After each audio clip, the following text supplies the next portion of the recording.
माझ्या या यूट्यूब चॅनलवरती। तर माझा हा व्हिडिओ खूप दिवसांनी येत आहे, कारण परिस्थितीच तशी होती, तब्येतही ठीक नव्हती, मुलांच्या परीक्षा चालू होत्या। फायनली आता मुलांच्या परीक्षा संपलेल्या आहेत, रिझल्टही लागले आहेत। माझा छोटा मुलगा 10वीला होता, तर तो चांगला 78% पास झालेला आहे। तर आता त्याचं ॲडमिशनची प्रोसेस चालू आहे। पण मी आता आजपासून व्हिडिओला सुरुवात केली आहे। तर आज मी तुम्हाला ना कालव्याची रेसिपी दाखवणार आहे, कालव्याची सुकी भाजी। तर ही बघा, ही काल ना कालवी आणलेली आहे मच्छी मार्केटमधून। छान आहे ती बघा, अशी अगदी लहान पण नाही आणि अगदी मोठी पण नाही। मोठी जी असतात ना ह्याच्यापेक्षा खूप मोठी असतात, अगदी म्हणजे माझ्या बोटा एवढी अशी बोलाल तरी। तर ती फ्राय करून सुद्धा खूप छान लागते। तर आता मी तुम्हाला ह्याची भाजी दाखवणार आहे। तर त्यासाठी मी इथे हे 2 मोठे कांदे घेतलेले आहेत कापून, 2 टोमॅटो घेतलेले आहेत। तर चला तर आपण सुरुवात करूया। तर हे बघा, ह्याच्यात मी तेल घालून घेतलेलं आहे, ते आता तापलंय। हा ना कढीपत्ता आहे, हा गावावरून आणलेला आहे, पण मी तो सुकवला त्याच्यामुळे कसा तो व्यवस्थित वापरता येतो, काळा पडत नाही। तर आता हा कढीपत्ता घालते आणि ह्याचा ना स्मेल खूप छान आहे। तर आधी हा मी कढीपत्ता घालते।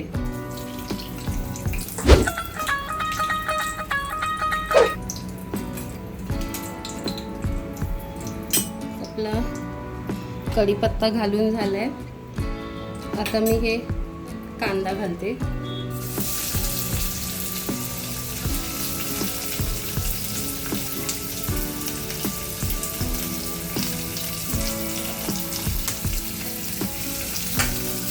गरम पण खूप होता आहे, उष्णता भरपूर वाढली आहे, काय पर्याय नाही, त्याच्यामुळे माझा हा असा अवतार आहे।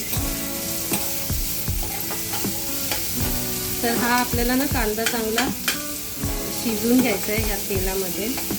हा शिजत आला की आपल्याला ह्याच्यात थोडी आलं लसूणची पेस्ट घालायची आहे आणि मग टोमॅटो घालायचे। तर इथे आपला हा कांदा शिजतोय, तोपर्यंत मी तुम्हाला माझी झाडं दाखवते। जास्त नाही आहेत, 4च आहेत। इकडे ह्या 2 तुळशी आहेत, मोगरा दाखवते। हा बघा, मोगऱ्याला कळ्या आल्यात, ह्याच्या आधी खूप कळ्या येऊन गेल्या, ह्या आता परत 3 आल्यात। आणि छान असं मोगरा फुलला की खूप प्रसन्न वाटतं। मला तर मोगरा खूप आवडतो, मोगरा आवडतो, चाफा आवडतो, म्हणून मी मोगऱ्याचं खास लावलेलं आहे झाड इथे। तर आता पुढची स्टेप दाखवते। तर हा बघा, इथे आपला कांदा थोडा शिजलाय, लाल झालाय। तर ह्याच्यामध्ये मी हे 1 चमचा आलं लसूणची पेस्ट टाकते, थोडी कमी पडेल असं। आता ही परतून घ्यायची।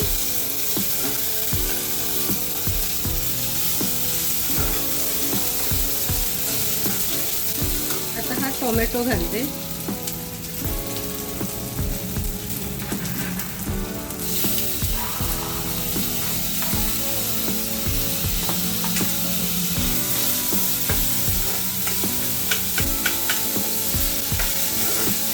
हा पण आपल्याला चांगला शिजवून घ्यायचा। आता हे टोमॅटो चांगला शिजायसाठी ना मी ह्याच्यात थोडंसं मीठ घालते, म्हणजे तो चांगला नरम पडेल।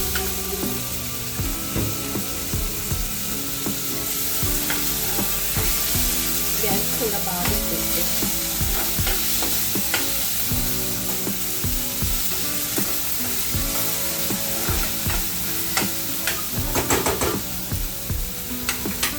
हा आता जरा नरम होते।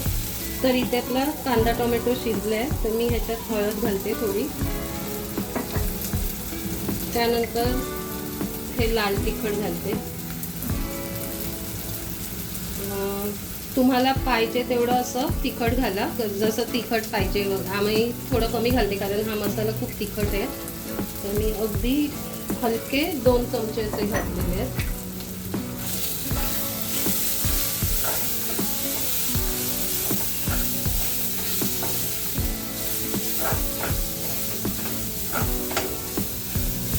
हा मसाला घरगुती मसाला आहे, म्हणजे माझ्या मिस्टरांची काकी आहे ना, ती दरवर्षी बनवते, मग दरवर्षी ती आम्हालाही थोडा देते। तर तो मसाल्याने खूप छान झालाय मसाला। तर आता ही बघा, ही कालवा आहेत ना, ती ह्याच्यात टाकायची, पण हे आपल्याला पाणी नाही त्याच्यात टाकायचं आहे, तर नुसती वरची कालवच घेते।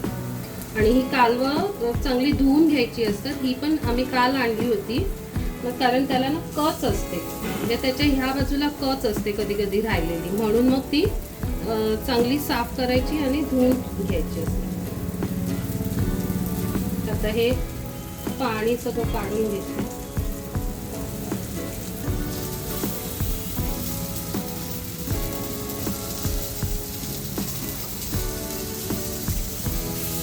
ह्या कालव्यामध्ये ना भरपूर प्रमाणात कॅल्शियम्स असतात, त्याच्यामुळे ही खावी.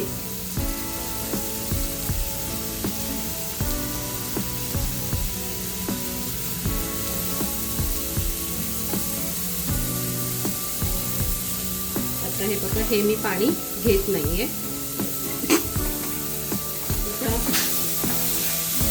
आपल्याला सुकी करायची आणि आता ह्याच्यावरती झाकण ठेवलं ना की त्याला आपण पाणी सुटणार आहे. ह्याच्यात कोकमं पण घालायची आहे, तर ती नंतर घालूया आपण. आणि ही पटकन शिजतात, ह्याला शिजायला वेळ नाही लागत. तर आता ही मी वाफेवरती ठेवते. इथे बघू शकता, इथे ना मटण केलंय आईने आमच्या. मटण केलंय.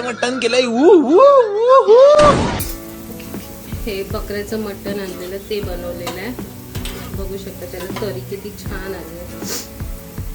तर आज आमच्याकडे बकऱ्याचं मटण आणि कालव्याची सुकी भाजी. हे बघा, तुम्ही बघू शकता ह्याला पाणी सुटायला लागलं. तर ह्याच्यात मी हे थोडं मीठ घालते. थोडं घालायचं आहे कारण हे समुद्रातलं असल्यामुळे ह्याच्यात मिठाचं प्रमाण असतं, म्हणून मीठ अगदी थोडं घालायचं आहे.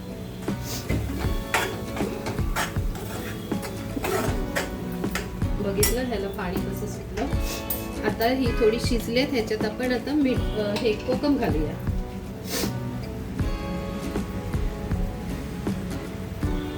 ही आता थोडी कोकम घातली.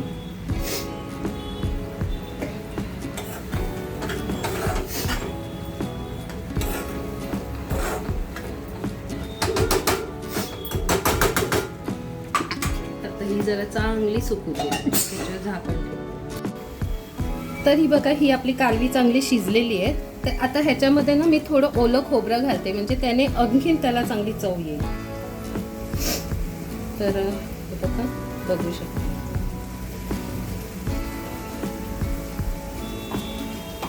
थोडंच घातलंय ओलं खोबरं.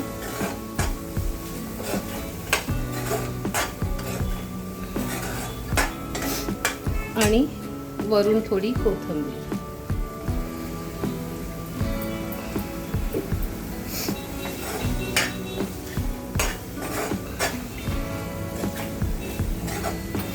तर अशा प्रकारे ही आपली कालव्याची सुकी भाजी तयार आहे. तर अशा प्रकारे ही आपली कालव्याची सुकी भाजी तयार झालेली आहे. तर ती आता मी टेस्ट करून तुम्हाला सांगते.